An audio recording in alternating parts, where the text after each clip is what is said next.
coming to everyone for another installment of Mercy Moment. Coming live from Chick-fil-A as I just got off the road between Colorado Springs and Denver. Just going into to be with Emery. It's been a crazy day, but as I drove, I was really inspired. And the thing I love about life and about my father is he teaches me through the little, the big, every moment has purpose. And purpose is what fuels us as human beings, men and women, children. Without hope, we die. If we have no hope, we have nothing to look forward to. We have nothing that keeps us waking up. We get into depression. We get into a darkness and a fog within. And that fog within is truly something that can be shaken. I'm living proof. I come from a very, very, very broken background. I come from a divorced family. That pain was brutal, as it was a very brutal divorce. And being a little guy, I really didn't know what to think. There was a lot of pain, a lot of confusion, a lot of instability from early on in my life. And that pain shaped me because it called me close to God. Early on in junior high, I grew up, I was very religious. I really knew the answers, but I resisted God. I said, and all throughout junior high, he drew me. He said, Zach, I've got what you need. I can father you. Because my dad wasn't in the picture in my early childhood. As that divorce went through, it was brutal. There's a lot to it, but that pain shaped me. And what I discovered through that was the father heart of God. And this is something I hope to communicate through these episodes. What it's like to be fathered by God and what he desires. He desires to father us. He longs to redeem us. He is for us. He wants to meet us in the pain. I love how he reveals himself in the brokenness. And it's all throughout the entire Bible if you read it. The broken times are the places of revelation, the places where we get to meet him and know him in more intimate ways, starting in Genesis all the way through Revelation, if you start to notice it. And David put it so concisely, the Lord is close to the brokenhearted, and he saves the one who is crushed in spirit. I don't know about you, but pain is a common denominator throughout the whole globe and all of humanity. We all face pain and suffering. So part of my hope through this journey and through these videos is to share the living hope that I have. The God of eternal encouragement has revealed so much to me as I was driving tonight. This is what happened. I was driving, it's dark. It is very dark. This road between Colorado Springs and Aurora, which is pretty close to Denver, where Emery is at Children's Colorado Hospital, it gets really dark. It was like 8:30, I'm driving through, it's pitch black. And you know what I noticed? In the pitch blackness, I could start freaking out because there's a lot of deer and wild animals that could be traveling that road at the same time. There's a lot of unknowns in that journey because of the darkness.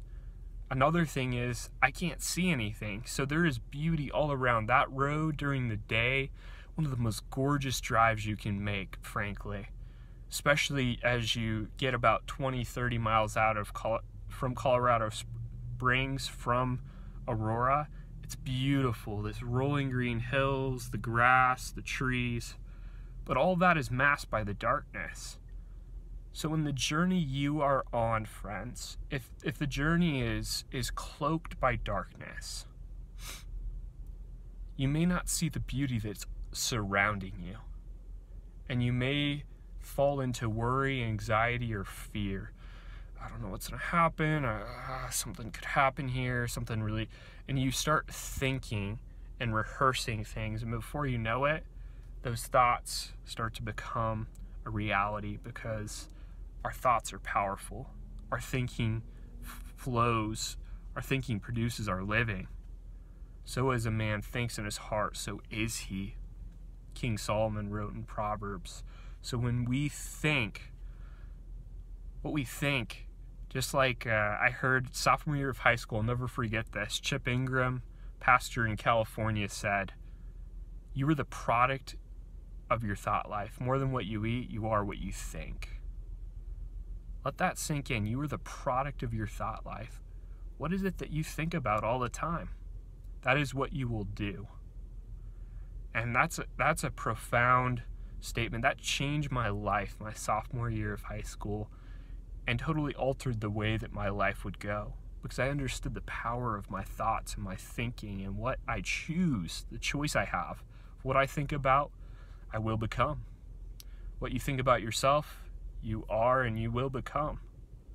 It's so powerful. So what you think about yourself, what you think about your circumstances is critical. You are the product of your thought life. Let that sink in. With that said, I want to say it was so cool. As I made this drive, instead of, I had that thought, animal could pop out. This could be it.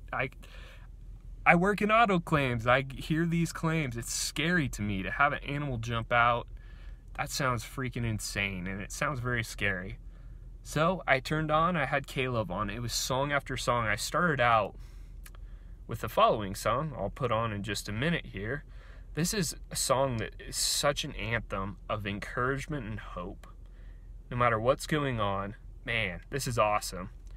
It's Relentless by Hillsong United. This song, it was my jam. When I started out from Colorado Springs, oh my goodness, this was the jam. And I love this intro. It just builds. It's so cool. Check this out. Check this out. It just builds. The song is so sweet. And it talks about the Father's love is relentless. And I love it. Redemption's bid is unrelenting, they say in the lyrics of this song. That has been my life, friends. Redemption's bid has been unrelenting. So how will you choose to see the darkness that you may be walking through? Maybe you're cloaked. Your life is cloaked by that darkness and nothing seems clear. You may not realize you're actually going through a place that is amazingly beautiful. The light will dawn. I'm here to tell you, creation's speaking. Are you listening? The Father's revealing his character, and he's revealing things that are unseen through the scene. So that matter of really seeing life for what it is darkest right before the sun rises. The battle is fiercest right before the breakthrough, because you've been giving everything. There's so much you're giving. A soldier is most exhausted right on the verge of the breakthrough. Will you hang in there to see the beauty that's been surrounding you through the darkness and through the pain you've been walking through? This will change your life if you get and you cling to this reality and you let it sink into your heart and you rehearse it to yourself. It becomes your thinking. Okay, the battle's fiercest right before the breakthrough. Okay, it is darkest right before the sun rises. Dawn is on the hinges. It's just right there at the door. Will you hang in there long enough to see it and to see the beauty that's been surrounding you, that's being forged in the midst of that dark season? I love what the author of Hebrews says. This word I actually memorized, which leads to another portion of my life I wanted to share tonight. Right before a car wreck, my junior year of high school, 7 years ago, me and a good friend, Ryan Buckland, I call him Buzz, he calls me Woody, we decided to memorize a passage from Hebrews 10:35 and 36, which says, "Do not throw away this confident trust in the Lord, no matter what happens. Remember the great reward it brings you. Patient endurance is what you need now, so that when you have done the will of God, you will receive all that he has promised you." That's key. So you will receive all that he has promised you. You have to hang in there to receive that. Hang in there. Patient endurance is what you need now, so that when you have done the will of God, you receive all that He has promised you. Promises are the oxygen of hope. Once again, promises are that oxygen of hope. You've got to know what God has said about pain and suffering. I thoroughly have a deep understanding of the theology of suffering, understanding of what God has said.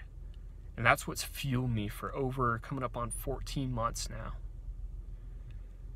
This car accident came my junior year of high school.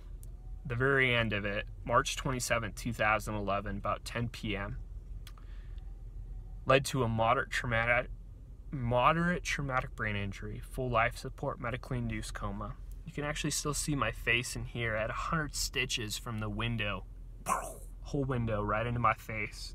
50-mile-an-hour impact, no brakes.